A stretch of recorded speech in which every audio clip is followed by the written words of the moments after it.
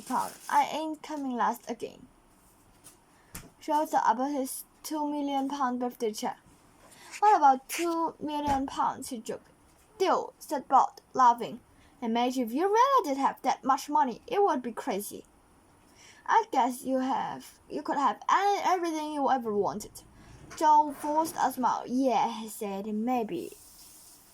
如果你鍾意呢度影片就請按訂閱啦。